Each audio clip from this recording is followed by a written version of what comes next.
Hello? Yeah? Is this thing on? Are you? I'm always on. I'm on fire. I'm on fire. Hello. Good night. Here we are again. Well, yeah, it's been a while. So what did I talk to you? No, that's not true. I talked to you the other day. But We gotta really act we like didn't we only talk on the podcast. That's it.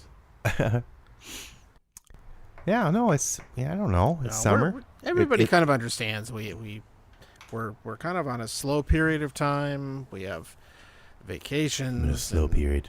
I actually sometimes my work, and I think yours too, can get busier during the summertime. Yeah, projects. All these things. No, it's not too bad right now for on my end, but it was really busy at the beginning of summer, and then it'll really pick up again at the end of summer probably. Same here. So it's things wrapping up. Now it's kind of like just checking in on things and making sure they're still progressing. Project Management 101 with John and Phil on Time to Lead, and here's a song in the Project Management course. Wrong. Just Project Management is...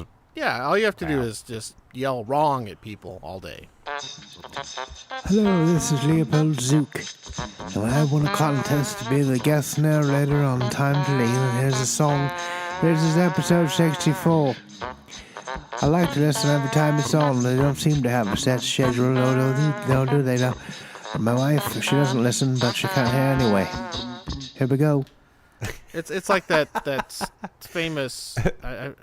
I might be wrong about this, but that. Well, does it matter? Supposedly, the Steve Jobs thing was that he just said no to almost everything. Well, how did anything work then? Well, the stuff that he did not say no to was great. Well, it's alien technology. Well, yeah, there is something to that about focusing and not getting distracted with trying to do too much at once. Right. Oh no, if you're I know what you're saying. Wrong too, like starting new things. Yeah, or being able to it's easier, I think, if you just say, yeah, sure, let's do that. If somebody suggests it, yeah, sure, that all sounds fine. Whereas let's try it and see what happens. It's and editing. Let's do a pilot. Right. So yeah, I'm outside tonight. In case you haven't heard the wind or. I was gonna say I thought birds. I heard a vehicle of some sort. Yeah, I'm out on my back porch here, and because it's not hot for a change. Oh, it's really nice. It's a little humid. This is Phil weather. It's not hot. And no, that's in huge. fact, it was a little chilly this morning. Yeah, it was a little crazy. We've had a string of really hot days here, and a long string. Maybe it was a thread. Got a day of rain and cool weather, and my lawn already looks better. It's cool today too. I think it's going to be pretty good for the next few days, and our weather is brought to you today by Sven Sphinxter. Say that 10 from times. Who was that guy that got fired for saying anti-Trump things? Oh, Sven Nygard or Svengard. Sven Svengard? Not Sphinxter. Not Sphinxter. That's not nice. There's a reason I leave the explicit tag on our show, kids. Why did I say that? It must have been a Freudian slip. Svengard or something like that. Yeah, it was some good Minnesota Scandinavian name. That again, this is local TV news, and let's face it, the audience is pretty old and white. My wife used to be pretty old and white, and now she's just white and old, very old. She doesn't have a set schedule, and when she has a bowel movement. Pretty old and white. Is that the song? Like White and Nerdy? Pretty white and old. Yeah, like the Weird Al song, White and Nerdy. Oh, classic. Okay, maybe not. I'll do a parody of a Weird Al song. You've just broken my mind. Oh. So, why do we always do that?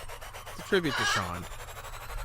We'll have to have him on again soon. Okay, Hey, here's a project for Glenda, who is our Uh-oh. our. If she's still listening I after know. your I'll farm get to that in a subsidy second. comment. No. She go through all of our shows and count the number of times we end with the all of them. Maybe. There's got to be at least one Or in every episode. I kind of contribute to it by when I'm doing my edit. I have to cut it off at some point before the song kicks in, and sometimes I just hear this little burp, and that's where I do the cut. So I'm kind of yelling at myself. Sometimes I yell at myself too. Once I was very naughty, and I yelled at myself for 3 days straight because I nicked a pair of knickers. No, whatever. It's all good. It is. So speaking of good, what are you drinking? It's not good. No. Well, I some Cuddy. I ran out of the Best Buy.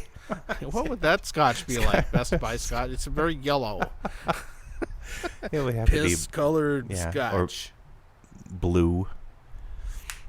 Why don't they do a Scotch thing with Johnnie Walker would do some kind of Best Buy. Well, apparently they'll do a collaboration with anyone. They did 50 Game of Thrones Scotches. Well, that's what I'm saying. Which I what would be read, the best?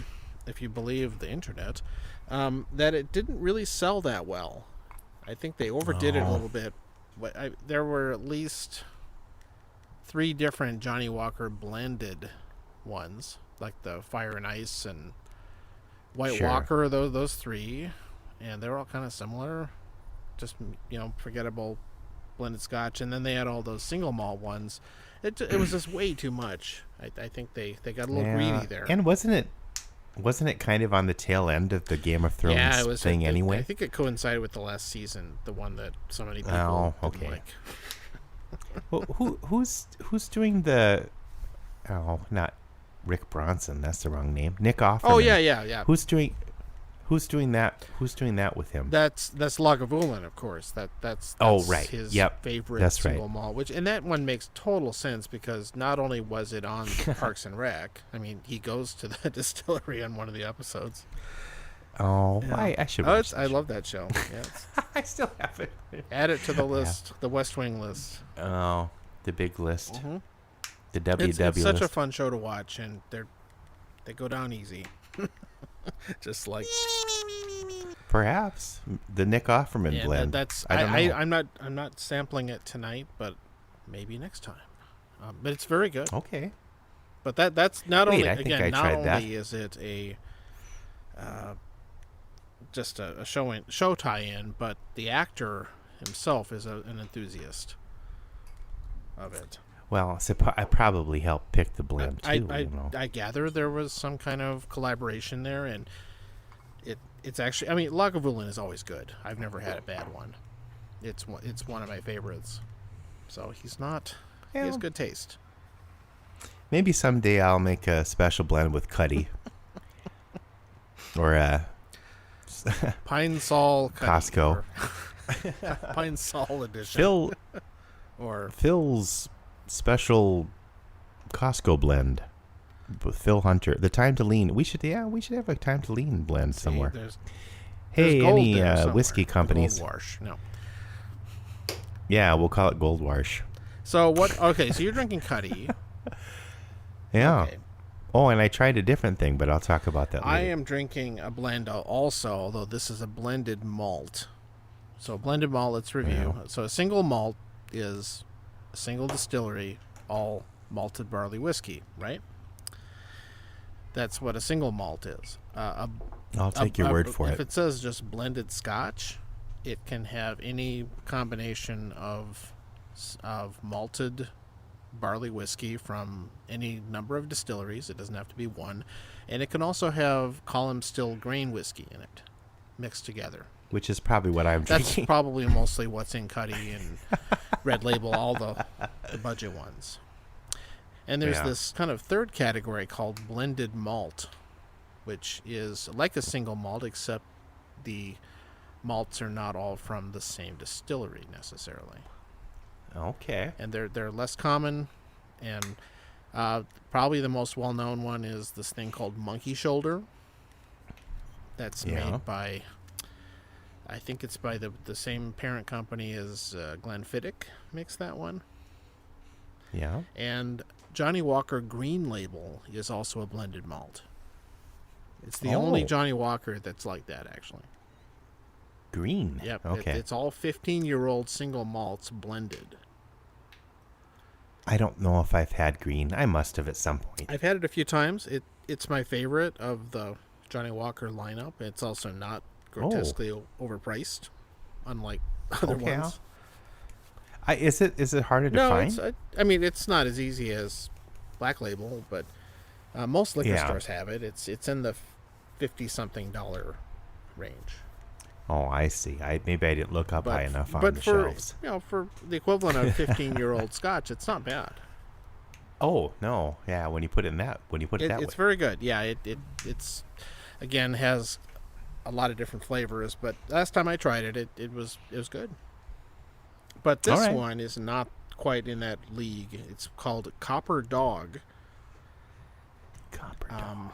It is. Never heard of that one. It was new. I just randomly saw it at the grocery store and got a bottle because it was pretty cheap, and for a blended all malt whiskey, it's not bad. It's Copper Dog is apparently the name of the thing that when they sample whiskey out of barrels when they're aging to check on them. It's that little device or apparently whatever. That's what that's called, the Copper Dog. The cap thing. Okay, I got Yes. you. It's not like a bunghole. No, but it's not as funny as a bunghole. you put a copper dog in a bunghole. Well, that wouldn't do much good, but it sounds funny. I know, that's surprising.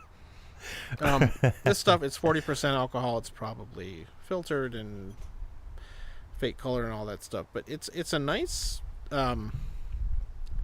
just Speyside like fruity, malty Scotch. It really tastes. They're one of the YouTubers, not Ralphie, but a different one, describes this malted whiskey characteristic they call it malt funk. And it's this kind of, I think you mentioned that it's this once. funkiness, and it's a great way to put it actually, because if you want to be uncharitable, it would be kind of a stink that malted barley gives like off. What kind of a stink? Like a musty sort of it is thing? a little musty, earthy inside of shoes or a something. shoe. Well, why would anyone drink that? You could drink it out of a shoe. That would complement it. Yeah, definitely. And if it's done right, it's really good, but it can be overpowering. But it's also the kind of the clue that there's malted barley whiskey in there somewhere, because that's one of the core characteristics. So this definitely has it. It's the real deal, and for I think $25, it's pretty good.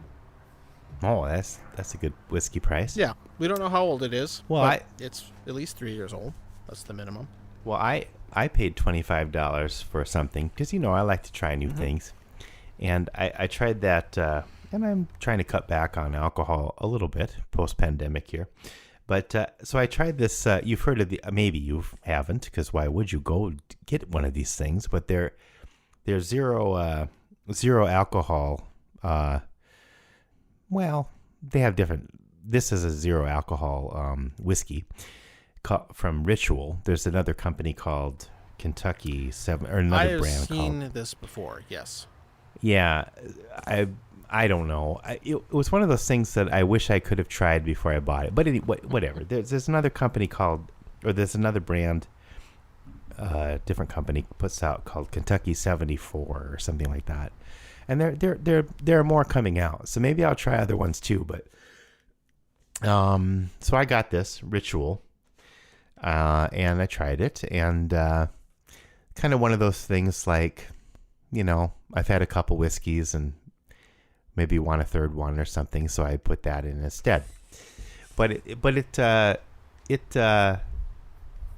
I don't know how it is spicy, but it's not the same kind of spicy as a bourbon. It has a kick. It's definitely spicier flavored, but it's almost too spicy. I can't quite describe it, but and it's missing some of the other characteristics, not just the alcohol, but I don't know. It was something to try, and it kind of reminded me of I was sort of describing it as a kind of a really strange soda, except it's not fizzy. But and I made a Manhattan out of it, which has vermouth, which has alcohol, but whatever.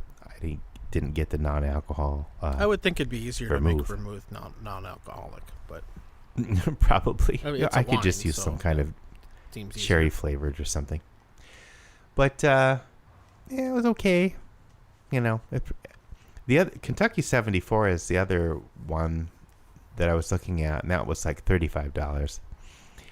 I don't know. I think it's good for people out there that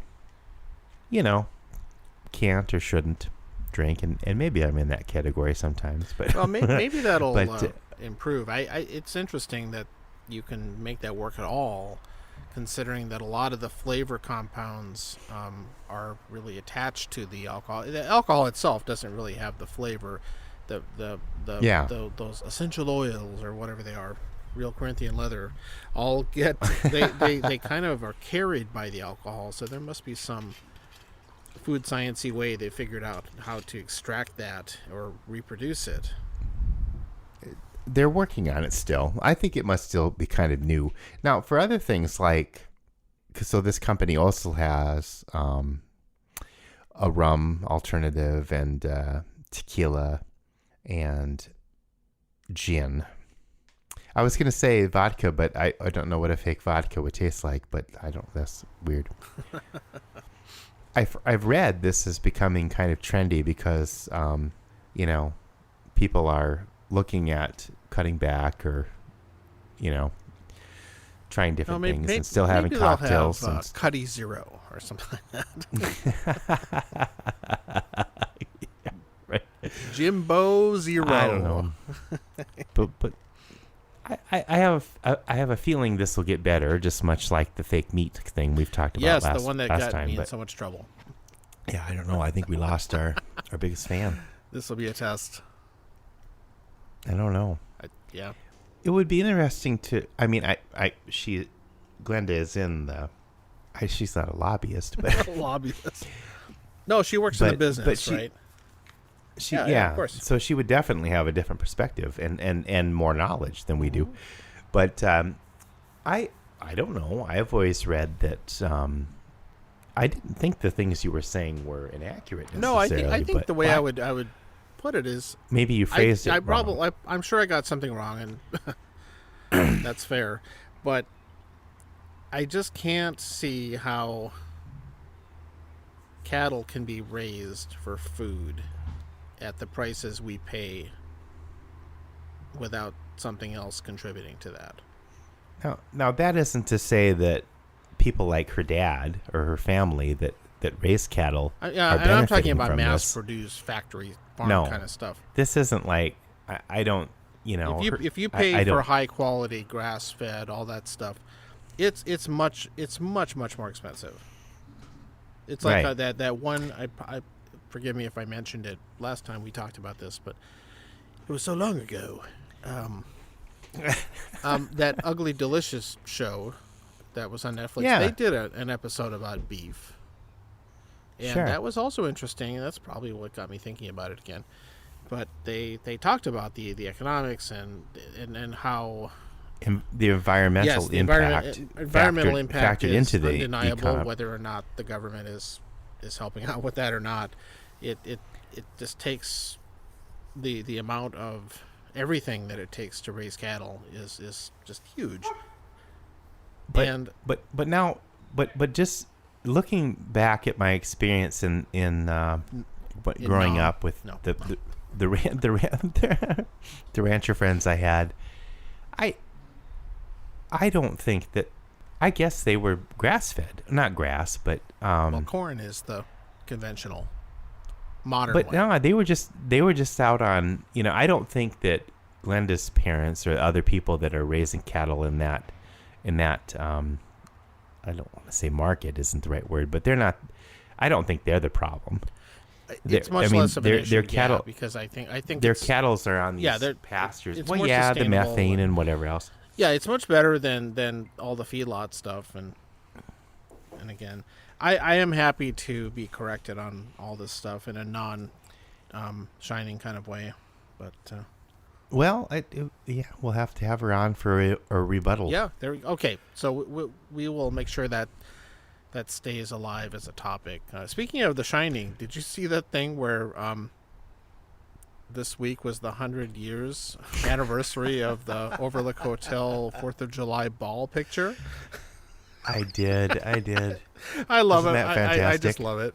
Somebody put it on Twitter. I really got a kick out of that. Oh, I saw it in a couple different places, but yeah, that was 1921 4th of July ball. that made me And smile. the picture, I kind of looked like, if you take that Jack Nicholson out of it, it looks like a lot of the gigs I play at. I was just gonna say, how dissimilar is that from some of the ballroom stuff you've done? Speaking of that, you got some more gigs Yeah. going. You got gigs coming back. John's back in It's action. crazy. ladies Everything and gentlemen. is coming back. We've got some of the groups I play with have gotten new things and a lot of rescheduled things from the last year or two, and it's going good. I've got at least one gig that's already asked about 2023. I mean, I don't even know if the world's going to be here then. No, there'll be So some I might as weird- well commit to it, right? Yeah. right? Some deviant variant will show up. Deviants.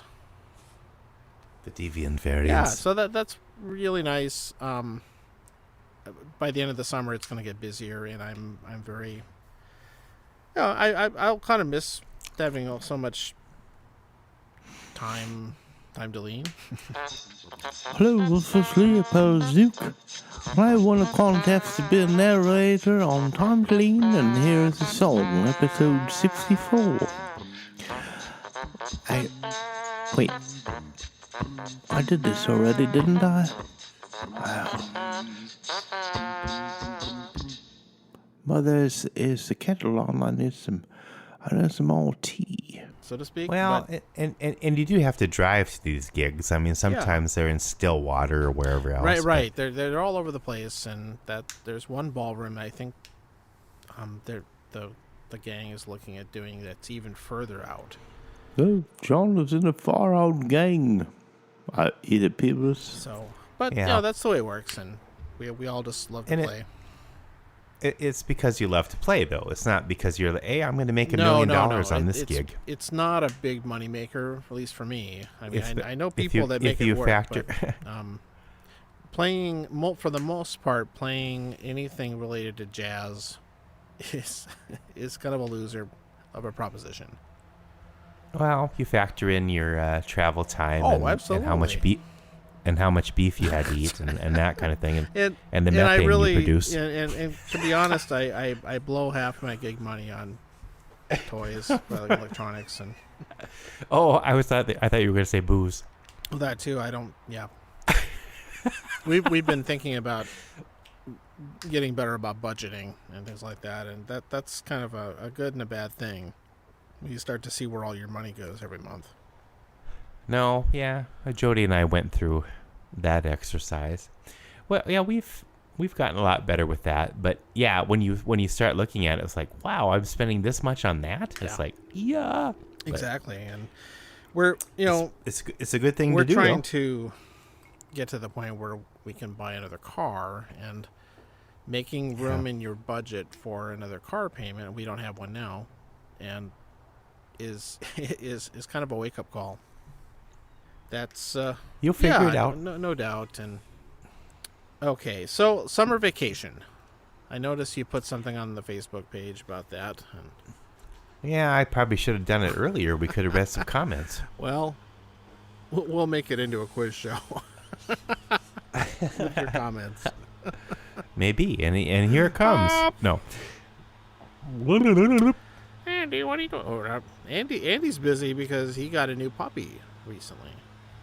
Did he get a new puppy? He did, yeah, a few weeks ago, I think. Are you going to introduce your new puppy when you get a new puppy to Andy's new puppy? People want to hear about that stuff. Everybody loves hearing about puppies and kittens. What kind of puppy did he get? He got a yellow lab. Isn't that that's kind of what they like? They like labs. They had black ones before, but they like labs. Oh, okay. And he said, well, they branched out a little bit and got a yellow one. I'll have to ask him when he's on about how that happened. He told me they got it from a breeder somewhere. Yeah, somebody's. What is that sound? Well, it's not a drone. No, it's a yard implement. Yeah. It's a yellow lab. Yellow lab is mowing his lawn.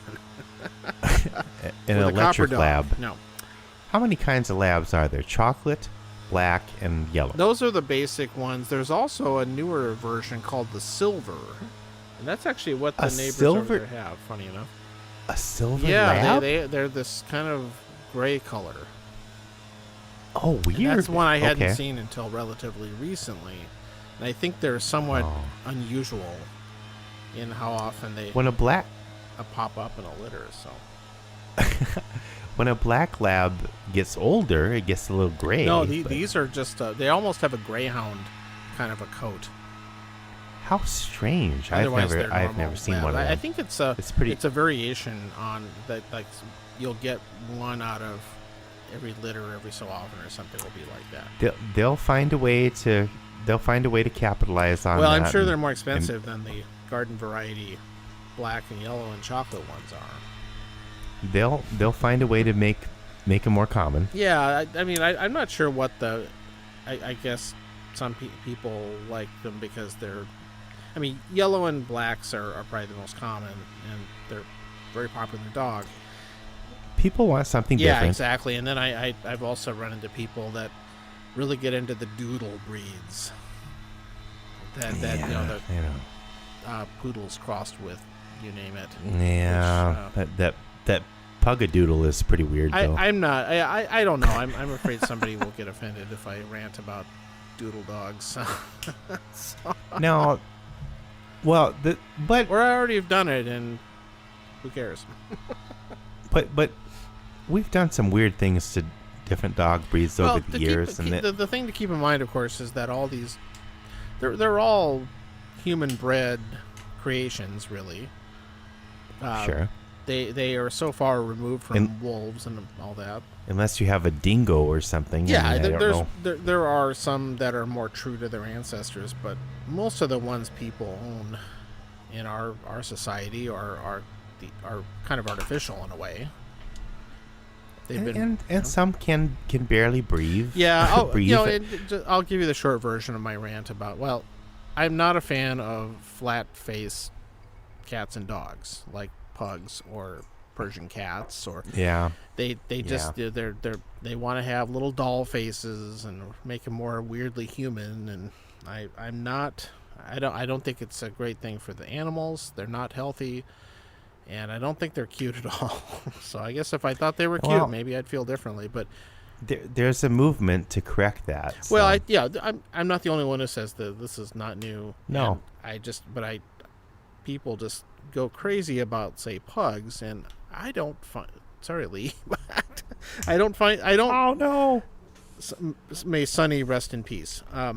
No, Sunny, I love Sunny. She was a nice dog. I'm not saying anything bad about the dogs themselves. She could hardly breathe. Yeah, they have issues, and I don't find them cute. That's just a matter of weird personal preferences. Well, and other dogs have interesting hip things and lots of those. I I like retrievers, obviously, and those have issues too from all the breeding, and they can have hip issues and I have problems with my hips from breeding as well, heart problems, and some of them have eye issues. That all these things you have to worry about depending on how they've been bred. But because humans aren't breeding them for health reasons, they're breeding them for how they look. There are a lot of things, I mean, okay, initially they might have bred them for what they well, yeah, did, the job. the working breeds had a very specific, and retrievers are mostly bred for hunting, which they're still very, very good at, and they're also amazing like service animals, and of course their personalities, which is one of the reasons why I am getting a golden.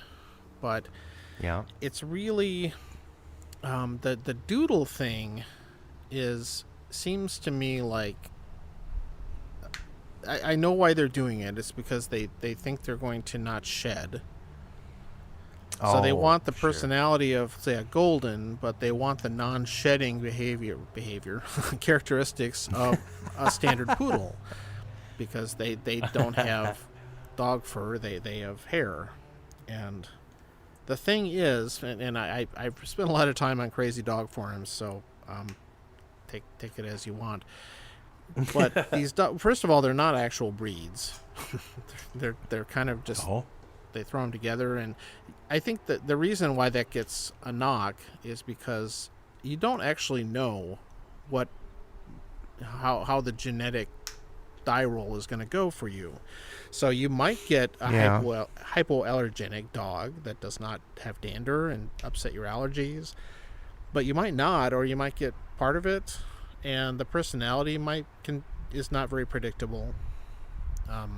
That there's a lot of things that are tough with them, and I think they haven't been around long enough for good practices and all that stuff to be done like some of the more established breeds. Or like, in my final thing about that, I feel like if you really value that non-shedding, non-dander type of thing, you should just get a standard poodle, because then you are getting that. But there's some idea, well, I really love Goldens or Labs and all that stuff, and so they want to have it both ways. Well, okay, so blending is okay with Scotch, but maybe not with living animals. Right. Yeah, well, again, with the caveat that they're all these artificially created pets. I wish I was an artificially created pet. I don't want to, act like, oh, I'm getting a golden and they're pure nature. Blah, blah, blah. Well, I do not pretend that at all. But that's my little thing about dog breeds. I stole this term from somebody else, but I like a dog-shaped dog. I once saw a dog-faced boy at the fairgrounds. that has that traditional, feature and all that, and so that's just my thing on it, and I'm sure there are lots of, again, I'm getting a golden. I don't have it yet, but all the ones I've known have been really nice pets and everything, and they have sweet dispositions. But it's possible I'll get the real asshole. You never know. Big asshole golden. That's right. Call it Gold Wash. Gold Wash. Yeah. Oh, did you hear that, John? Again? Wait! Don't chase him away. He's our most popular feature. Come back, Phil. Is that you? Wait, I have something for you. Yay! You were talking Welcome back. about dogs, weren't you? We actually were. How did you know that? I have this dog SP. DSP. That's what that stands for. So I have a little quiz show for you about dogs. Andy's Quiz Show. We're gonna find out who's in the know. Andy's Quiz Show. Ready, get, set, go. Hooray!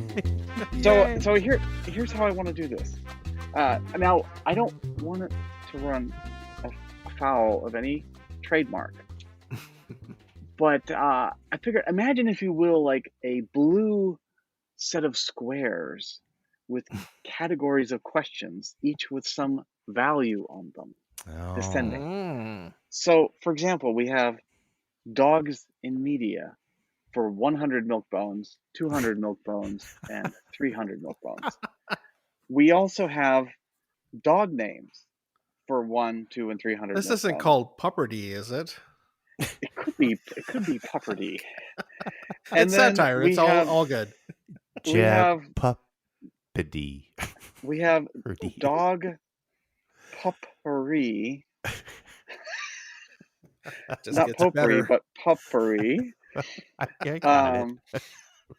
For 1, 2, and 300. So it's only 3 categories of 3 questions. And now the other thing about this game show that we're not copying is you would need to buzz in. So I'm going to need each of you to come up with a unique sound effect that you can do, so you can shout it out, and then I'll know who quote unquote buzzed in first. Okay, mine is. Okay, good. Or you could like bang a spoon on the glass if you don't want to use your voice. But then John, what are you going to be? Okay, I will do. Ouch. Okay. So there's 9 questions, 3 categories of 3-point values each, but there's also a 10th question, which is no, I guess it wouldn't be the 10th. It would be the one there. You can edit this part out too. Let me start again. And beep. It's the worst The one game ever. show consists of 3 categories, each of 3 incrementing values: 100, 200, or 300 milk bones. In addition, hidden under one of the 3 categories is the Waggly Wager. The Waggly Wager allows you to bet up to however many milk bones you have acquired to possibly double them, or if you get the question wrong, Stanley will eat your milk bones. Stanley. That was completely spontaneous. Weird. Wow, Oh, I wonder heard his dog name. there. Okay. So I got so to that's keep the track of my Waggly points. Wager. Stanley buzzes in first. You lose. Chosen by random lottery. Phil, you go first. Dog names, dogs in media, or dog puppery. And now remember, you can both buzz in. It's just you get to pick the category. I got you. Okay, good reminder. Dogs in media for 300. Dogs in media for 300 milk bones. In a classic episode of The Muppets, Rolf is singing a lullaby to a real puppy. But what is the song? I don't know. Time's up. The song was What a Wonderful World. Oh, I remember that one. Wow. Yes. All right. Now. Okay, so we have dog names, dogs in media, and dog puppery. It goes to you, John. I'll take puppery for 200, please. Dog puppery for 200. Clever and adventurous, this Jack Russell Terrier can do just about anything. On his PBS TV series, he brings classic literature to life and imagines himself as the live-action hero of each tale. Who is Wishbone? That's correct. Except, Phil, you didn't use your correct sound effect. I tried. No, wasn't it? I thought. Okay, you modulated it differently. So I'll give it to you. Oh, yeah, Mr. I didn't know it. Pitch. Except for honk, I said honk. Okay, so that was. Sorry, how many points was that? It was 200? 200. All right, so Phil, you have 200 points and you control the board. What you're doing pretty good for a cat lover. Hey. Oh, no. Dog names for 100, Andy. Dog names for 100. Who was the first dog to orbit the Earth? A Soviet rocket ship launched a dog into orbit. I know that much. What was that dog's name? She was a stray they found on the streets of Moscow. It wasn't Rasputin. Time's up. I'm sorry. It was Leica. Okay. Oh, these are hard. Yeah, then that was just for 100, John. Control goes back to you, John. Okay. Dogs and media for 100. Let's get easier. What was the name of the dog featured in His Master's Voice, the painting that was used by RCA? Ouch. That was Nipper. That's correct. $100, John. You have 100. Phil has 200, and John, you control the board. Oof. Okay. Let's do dog names for 100. We did that one. Nobody Okay, got it. But 200. there's two. All right. Which one of the following is not one of the Queen of England's corgis? Monty, Emma, Linnet, Flash, or Willow? You have a 1 in 5 chance. You might as well buzz in before time expires. Flash. That's correct. Oh. Hey, that was a guess. Flash is actually one of her Cocker Spaniels, along with Beasto, Oxo, Spick, and Span. There's also the Corgi Holly, and then she has Dashin Corgi crossbreeds, Cider, Berry, Vulcan, and Candy. Whoa. Gee whiz. Yeah. I didn't know And she had that Flash many was dogs. also the name of Roscoe P. Coltrane's dog in the Dukes of Hazzard. Flash. Wow. The old hound See, I dog. know that shit, but not okay. Well, give him 50 Well, points. All right, so you have 400 points in control of the board, Phil. We Oh, have dog boy. names for 300, dogs in media 2 and 300. Dogs and in media for puppery. 200. Dogs in media for 200. Nana is a dog who appears in Disney's 1953 animated feature film Peter Pan. What breed was Nana? Sheepdog? I'm sorry, that's not correct. Do you want to buzz in, John? A very charismatic breed of dog. Animators would love to draw. Ouch. Animated dog, yes. A collie? I'm sorry, it was a Saint Bernard. Oh, yeah. that's what I meant. God. It was something with I a lot think of hair. I couldn't remember. Control goes back to I can't Oh. even remember. John. Okay, guess. why not? Sure. Puppery for 300? Is that one? Puppery for 300. Okay. Yes. The Iditarod is a dog sled race in Alaska. It features teams of sled dogs traveling over 1,000 miles. How many dogs are on an Iditarod sled team? Is it 8? I'm sorry. That's not correct. Oh. I think I'm in Yes, the hole Phil? now. 7? That's not right either. No, you don't lose points. You only gain them in the show. Okay. Except Okay. for the Waggly Wager, Oh, that's Ooh, right. yeah, which no one has right. managed to hit yet. The correct answer was 12 to 16. Oh. Oh, interesting. Well, they didn't. That's not how they did it in 8 Below. Well, that wasn't the real Iditarod. No. But it was a Disney thing, so that counts. Oh, all right. Okay, so I think Phil, now you must have control of the board. You Oh, must. jeez. I have chaos. You have control. How many? So there is Puppery for 100. I'll do that one. That's the Waggly Wager. Oh, no. Sound effect, reverb. So is this one we both can chime in No, still? it's because you got it. It's only you, Phil, who can answer. Okay. And you may wager up to 400 milk bones. I'll But do remember, 300. if you get it wrong, Stanley will eat your milk bones. All right. Okay. 300. Andy, Okay. not Alec. A baby animal born in Sri Lanka Zoo needed a mommy. So a new dog mommy became a surrogate and raised the animal as her own puppy. What kind of animal was this baby animal? From a zoo. A mammal, because it drinks milk. I will say a tiger. Oh! So close. Here you go, Stanley. 300 milk bones. It was a lion. Stanley wins. So close. So this is high drama because this means it's down to 100 points each at this moment. All right. Oh, All we're like right. the biggest losers here. Yeah. I had to. And I shouldn't have bet quite as much. I think we only have 2 questions left. We have dog names for 300 and dogs and media for 300. No, wait, dogs and media 300. We did that one. So we only have one left. Okay. One left. Suck Let's it do to me. that one. Dog names for 300.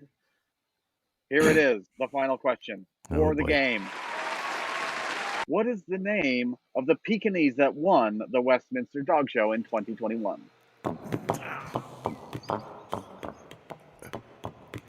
My daughter watches that.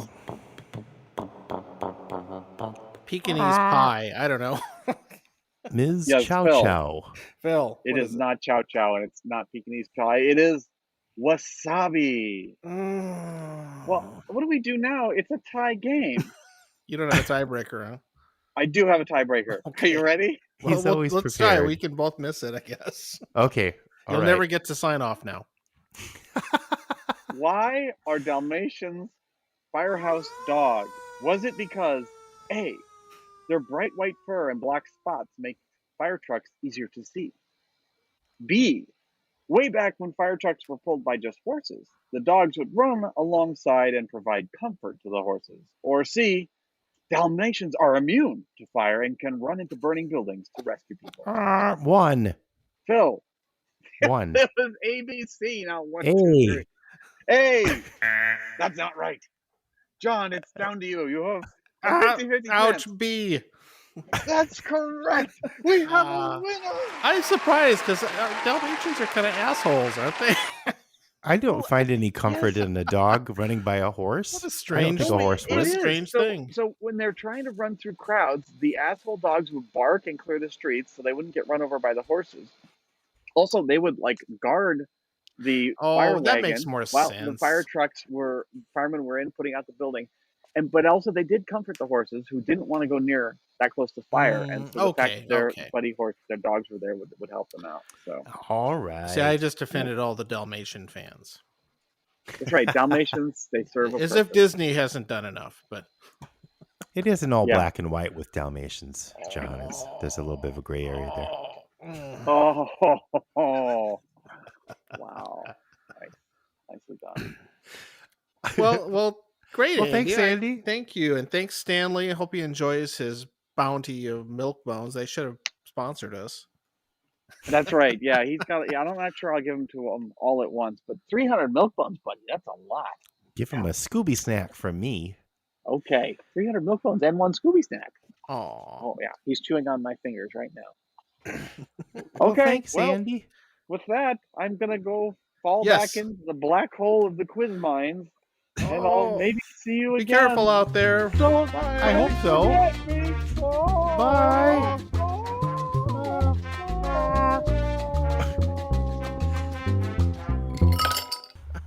Speaking of Gold Wash, wasn't- I was out in Rapid City Yes. last week. But the gold wash isn't Well, there. it's not, but they still they still call it that. They do? Well, yeah, it's there's a sign out in front of Big D that says Oh, but it doesn't have the no. voice The voice saying, has been gone for years. you have selected the gold wash. Yeah. No. It's Our finest wash. Yep. No, they still call it. They dishonor the memory of the old Gold Wash. I guess we'll have to play that song again now. Yeah, I mean, who doesn't want some Gold Wash?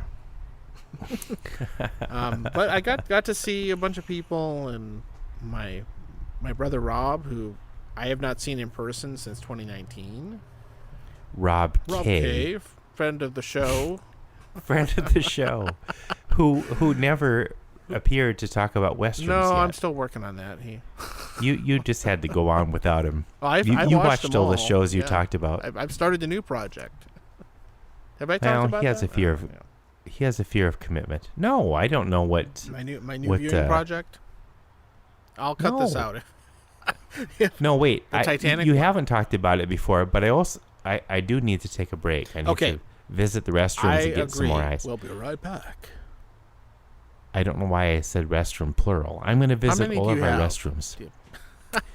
1.5. Okay. Good luck. I'll only visit one.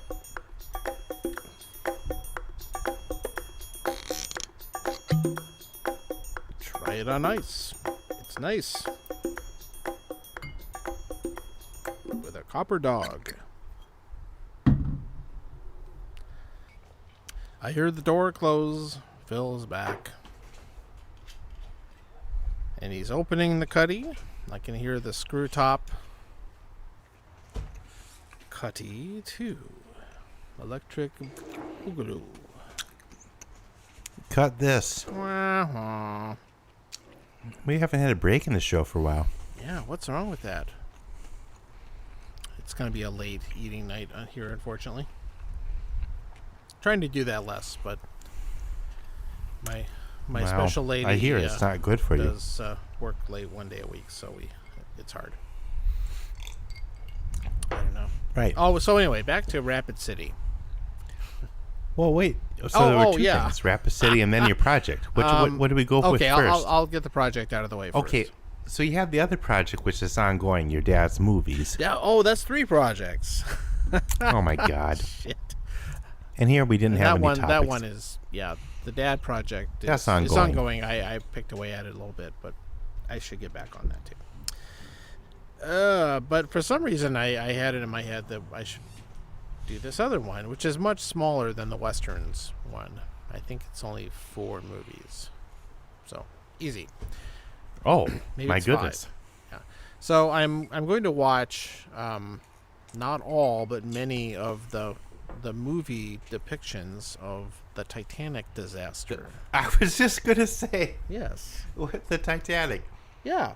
I'm not surprised. I'm doing a little survey. Cool. Survey says Ding. 10%. I'm missing some, I'm sure, but I'm trying to hit the big ones. Titanic. That's the only one. I'm gonna watch that 5 times. Oh my God. That'll take a week Yuck. or 2. It's a miniseries. So, starting with the 1943 German Titanic film, which I think was the first feature length, although there might have been some silent one that is lost or something. But I think the Germans sunk the Titanic. why they? Yeah, why not? That's conspiracy. I have my own. I have That's my the own Oliver Stone alternate version. history. JFK sank the RMS. That's what it's called. Oh. It's gold, I tell you. It's just gold.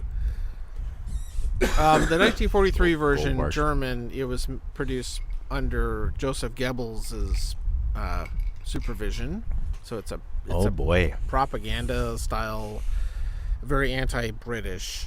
Even though really if there are any villains in the Titanic saga besides the iceberg, it's probably the Americans, but The iceberg.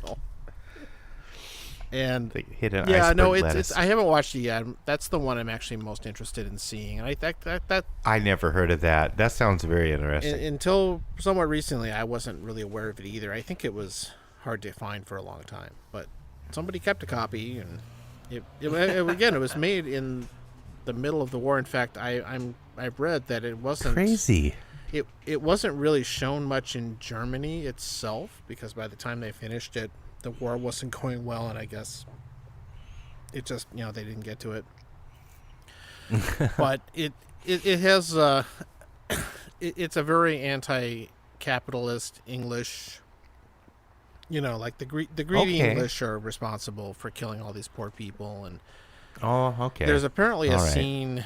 Well, they added a character who was a very sympathetic German, like bridge officer, who of course knows better. That's my favorite part. But you haven't No, seen I it haven't yet. watched it yet. That's my first one I'm going to watch. All right. I'll report back when I've seen them all. But so that's the first one. The second one Sounds was good. made in the 1950s. There are 2 from the 50s actually. The first one is a pure Hollywood kind of soap opera like thing with Clifton Webb Oh, and Barbara God. Stanwyck. I think it's Oh. probably the least factual of all of them, and it apparently is very over melodramatic and things like that. But I felt Oh, like that, sure. and that was the first real Hollywood movie. made in the early 50s. Okay. And then there is Wow. one from the late 50s made by the British. It was the first time the Brits actually talked about this or made a movie about it. And they blame the Germans. They should, right? There was a German officer that said, "Hey, run into that iceberg."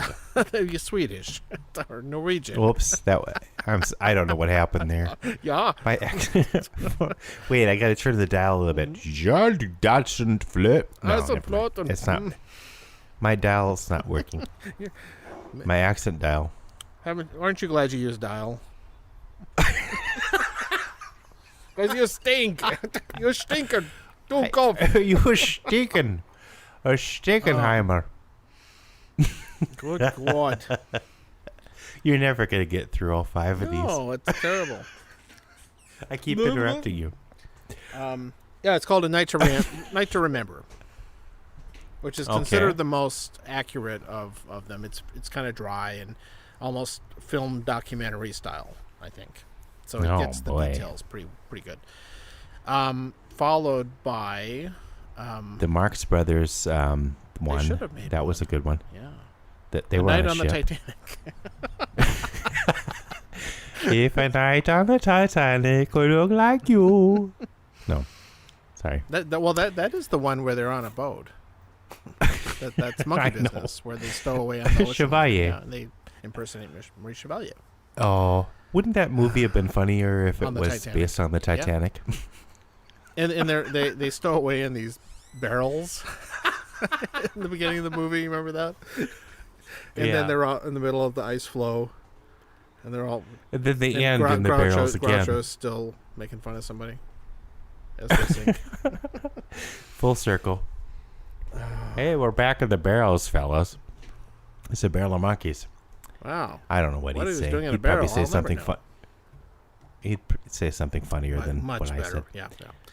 All right. So the next one is from the late 1970s. It's called SOS Titanic, and that I never that heard was of this a one. TV movie that was on network TV when I was growing In the when I was growing 70s? up. I remember watching it. Well, is that kind of what got you into the It was whole part of it, Titanic or and it steamliner coincided things? or reading some books about old ocean liners. Well, those yeah, Time Life books or whatever. yeah, sure. a bunch of that stuff, and I remember watching I've been it. into this for a on long time. Network TV, probably on a Sunday night too, and it had a bunch of middle kind of B-list people in it, and Yeah. so I found a copy of that actually. So I thought, it'd be fun to put it in there. Oh, for and Pete's I haven't sake. seen it since I was a child, so that'll be fun. Yeah. And then I wrap it up with the James Cameron 1997. Yeah. You You kind of have to, I guess. I was reading that apparently one of the things in it where I think Leonardo DiCaprio is locked up in like a cage or something like that in that movie when the ship is sinking. And apparently Cameron stole that from the Nazi version. There's a similar scene in that movie. So apparently he had seen it, or it's a huge coincidence. Oh no, I'm sure he watched them all. Mm-hmm. So that's my little project. I'll report back when I've watched them all, but I think they'll all be interesting in different ways. And the Cameron version, I have had a lot of snark for because some of it's really bad, but the effects and everything are still amazing in it, I think. Oh yeah, yeah. Well, another thing I'd like you to think about while watching these. Here's your homework. You gave me homework once. Is why? What do you think? What do you think compels you about this? What do you think drew you into this when you were a child and still carries through? Yeah, I'm I'll just think curious. about it. I am not fascinated so much with the Titanic disaster itself, just to clarify that. It was a ship. But yeah, because it's one of the ships that I was interested in. Yeah, but I don't know. and I'm it's hard interested to in be knowing into that what. stuff at all without paying any attention to the Titanic disaster. There are lots of other good disasters like the Lusitania and other ones. So your interest wasn't really connected to the disaster part. No, that it was more was about not the ships. the biggest thing there. No, I mean it's very compelling without anything else. But Yeah. Well, I'm just curious. I mean, maybe we've talked about that before, but I'm just curious about We have talked about this. What your affinity is to it in more detail. Well, I'll revisit that when I'm seeing these. Fine. But good. And good if we question. talked about it before, Glenda or whoever else, I apologize, but we're going to revisit it. You should just be glad we're putting anything out. Oh, at my age, I'm glad if I can put out. There's the Groucho Marx line. I don't think he ever said that. I was channeling him. Yeah, no, I'm not. I'm not saying he would take credit for it. Yeah. Say I listened to an album. No, I'm not done with it yet. Is it 2-disc set? I don't have the discs, but Danny Elfman put out. So basically, he's been his project is kind of a COVID project. He was trying to do Danny Elfman. Sorry, I'll go back. Oingo Boingo. Oh, before that, Knights of the Oingo Boingo. I'm missing a word there. And I was really into Oingo Boingo and Devo and Walla Voodoo. I've talked about that before, but I'm not going to say that Oingo Boingo saved my life or anything like that dramatic. But really, it was an important aspect in maintaining my existence. But anyway, he got into soundtracks. If people don't know who he is, I'm sure they've heard at least one of his soundtracks, probably many more. He's done more soundtracks than I know of, but he decided to do an album, and I guess I haven't finished it, but it's called Big Mess. And in the old days, I would have been able to sit and listen to the whole damn thing, but I haven't quite yet. But it's hard to sit, still. But it's called Big Mess, and it's dark. It's very dark, and many COVID-related themes. Some Trump stuff. I think he was trying to do a song and a video every month for a while there. I'm not quite sure how he did it. Some of it was remotely and different people that he could connect to. I send you a file and you add bass or whatever, but so it's kind of like that, I guess, except maybe on a larger scale, but it's not demo listening. So he did his own Time to Lean. But did he put the little, and here's the song? Oh, not every time, that's no. what it really needs. Oh, I'll talk to him. Maybe you could license it. But it's dark, but it's wow. There's some really good lines in there. I probably should have written them down, but I'm not quite done with it. But so Phil, is it? Sorry to stop you, but is it kind of his pop rock style stuff, or is he doing like orchestral boy, things? That's a good question. Does he sing? Because he sings. So he's doing songs. Okay, yeah, got it. So it's basically he's going back to that. If people remember, even Oingo Boingo went through different manifestations a little bit as Danny Elfman was getting darker and darker. He was trying to combine the orchestral and the rock elements, I think, and the Boingo was one of the manifestations of that. Probably the last one, I think. But so it's kind of in that ilk, and there are some definite nods to Oingo Boingo in the songs, but they're very subtle.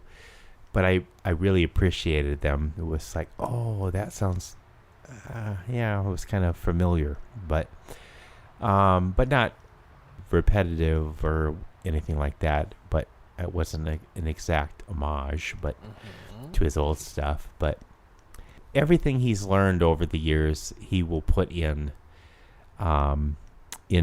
his things now. So very good stuff. It's cool. Dark. I don't know.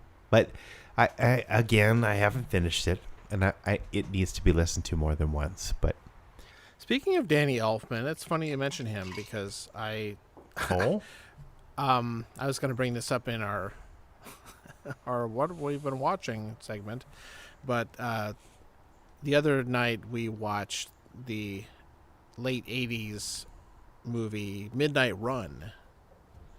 Yeah, he did that he did soundtrack. that too, and it's just kind of a poppy and kind of very comedy like action score, that kind of thing. It's fun. I have that soundtrack somewhere. Oh, that's funny. Yeah, it's fine. And No, I in fact when I at the end I noticed he did the score, and I'm not sure I would have instantly recognized him on it because it seemed pretty conventional for him, but. Yeah, it was. But it's really, I hadn't seen it since it came out, I think, and since Charles Grodin passed away recently. I wanted to see that because I know that's one of his better movies. And, really, it holds up very well. I liked it a lot. Is Robert De Niro in that? Yeah, it's the two of them, mostly. Okay. No, I should watch that. I don't know if I've seen it. I thought it was going to be more of a straight comedy. I really don't remember it well at all, if I ever saw it. And I don't it's remember actually, I mean, some of it's actually pretty funny and kind of one of those absurd setup things where they really make things pay off in a comedic sense. But it's actually kind of straightforward in another way. Yeah. And, I think I think they're both really good. Robert De Niro is kind of playing more of a character than he does in his later stuff where he just plays, quote, Robert De Niro. And Grodin actually is really good too. I always like him, and I used to like his political show they used to do on cable in the 90s or whatever. But yeah, it was good. He was always so strange on the Tonight Show. I kind of was. I know every time I'd see him, kind of talk as himself, he was an interesting guy. I when he was on the Tonight Show, he'd be kind of it kind of felt like confrontational. It was like he was sort of ahead of his time with that because he was kind of like, "Do you really want to know what I'm doing, Johnny?" But it was very funny. I thought it was funny, but maybe the rest of the audience was like, good movie to catch again if you run across it. I think it held up well. And funny you mentioned Carson. Tangent here. Yeah. So I'm still watching this show. I think it's on Apple Plus. This thing called For All Mankind. It's the one about the astronauts and all that. And, okay. A plot line on it. One of the women who ends up going into space, she gets, for various reasons, gets to be kind of famous and appears on the Tonight Show. And they kind of use CG, kind of Forrest Gump style thing to superimpose her sitting on Johnny's couch, talking to her in it. Strange. Talking to Ed McMahon and all that stuff. Which, it's like, whatever. That people do that stuff all the time. But they, and then later on, like, she's up on the moon and she's having these remote interviews with him, and they kind of cleverly use old footage of Carson talking to her. And alter the voice a little bit and I think they had somebody maybe impersonate, and it was very but the thing that they're clever about is it's a little, because you only see Carson on this small 80s looking TV screen, and it's kind of not very high resolution, and the voice is a little garbled because they're talking to him from the moon. So it kind of perfect. It's really clever the way they get around with the fact that they're faking it. Tube TGI. Yeah, there you go. Yep. And that was funny. They did a good job of integrating that. Wow. What was this again? It's called For All Mankind. Yeah, I never heard of that either. Yeah, I don't get it. How much. It's a good show. It's that alternate history if the Soviets got to the moon first show. Oh no, we talked about it. I'm sure.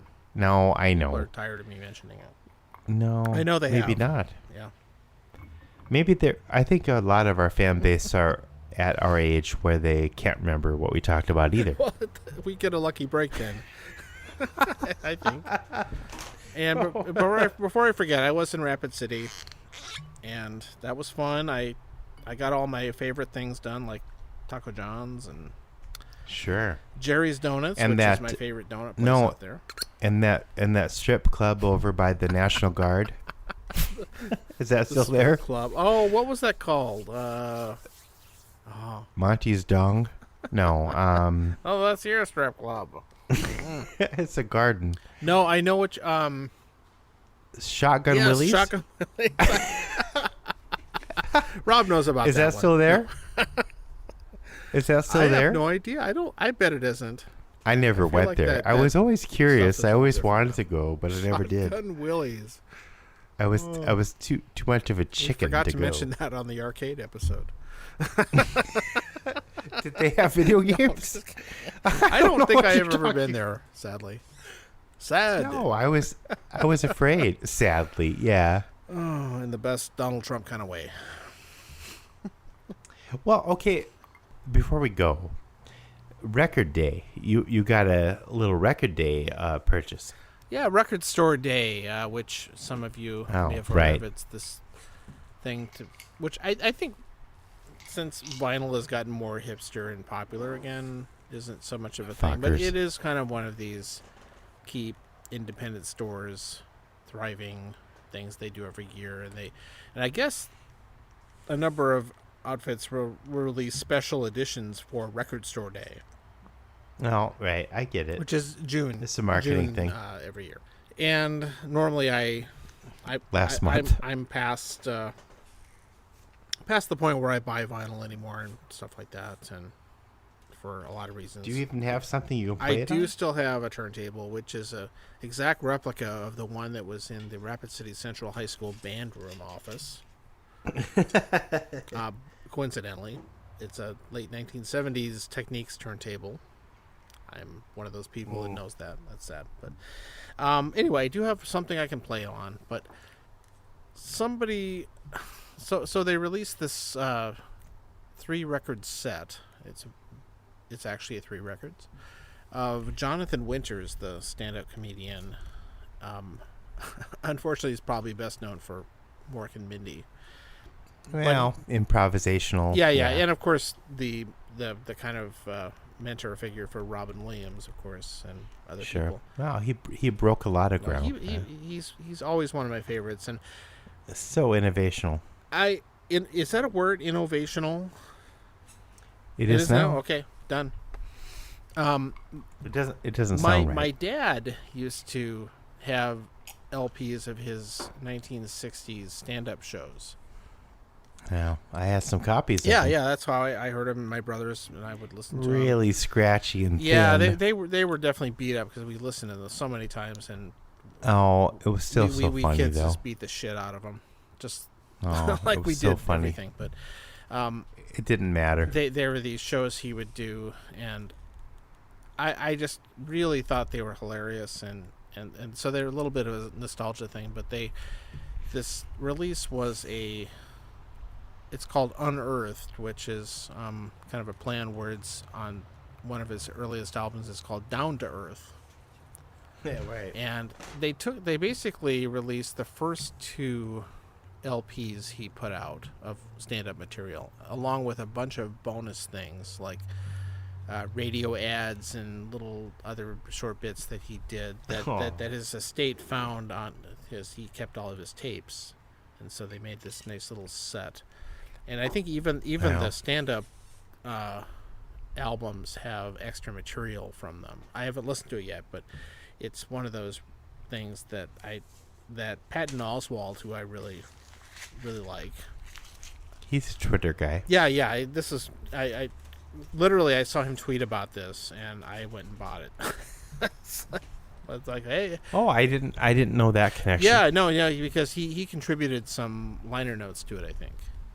Oh, I haven't associated him with it. Yeah, Jonathan I hadn't Winters. either, and of course it's one of those things. If I'd seen it somewhere, I would have just gone for it. But he tweeted about it, and I think it's very funny, and so it's a cool little set. I have not listened to it yet, but that should be a lot of fun.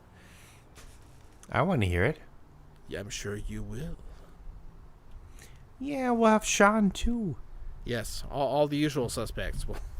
and we'll eat. We'll Maybe drink even some Lee. Twin Bing beer. It's Twin Bing Bear. There's a song, Twin Bing beer. we're Oh, scraping the bottom of the barrel for that one. you could do Whiskey you barrel. can always do chicken fuckers and just remove the awful middle part. Oh, It's terrible. It's not that good. No. It's up there Whatever. with the Jerry Lewis crazy condom ad. Oh. We've never put that on here yet, have we? Thank God, no. And here's an ad. Yeah. Besides that, I guess I'm gonna probably go play my crazy video game that I've been playing. Yeah. The newest one I'm doing is called Horizon Zero Dawn. Not Dawn. Dawn That's part the- of it, but Dawn. Oh, we should do a video. Yeah. A video game. That's the dinosaur robots. Yes, it's a post-apocalyptic. It's a little bit D&D, like where you run around and like, hey, you need me to go rescue this guy and kill Yeah. these guys and or find me some boar tusks or it's just random, run around, do things but no, Sure. it basically it's full of these. They're basically, some of them are like giant robot dinosaurs and some of them are horses that are just robots. Of course, if you get close to them, they kill you. That's the other difference. Oh, that's not nice. The cool thing that you can do with them, though, is that as you progress, you have this spear that has this kind of electronic tool. So the best way to describe it is, if you remember Star Wars, the original Star Wars movie, and like a lightsaber. no, it's not really a lightsaber. So you remember the scene where R2-D2 hacks the computer and he sticks that little thing into the wall and turns it around and stuff, Okay. and like talks to the computer. It's kind of phallic, but whatever.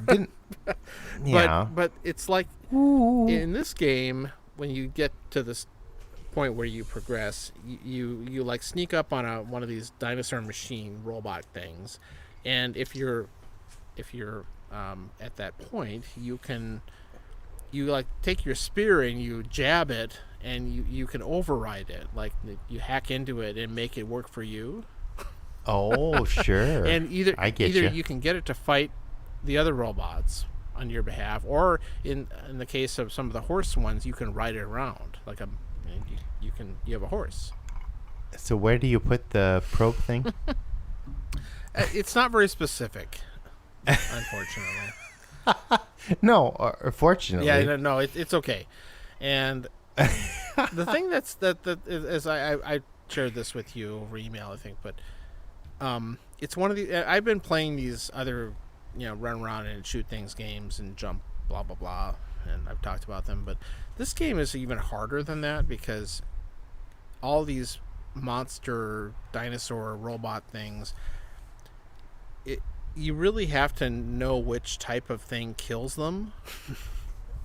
Right. And like, so there's ones that shoot fire at you, and well, okay, if it uses fire, then you have to know to switch Ice. to your ice arrows, and it's almost all Okay. bows and arrows, and they have I all get these it. different tools, and you can set these like shock traps that immobilize them, and Oh, wow. it's really complex, which I totally see why it's a lot of fun, more than just sit there and blow away bad guys. But I don't have the time or inclination to learn exactly how to do this. No, that's the problem with these games Yeah, now. and plus I don't have time to figure it out. Yeah, exactly. So I go through, but I like the game, and it's a beautiful environment. You run around all these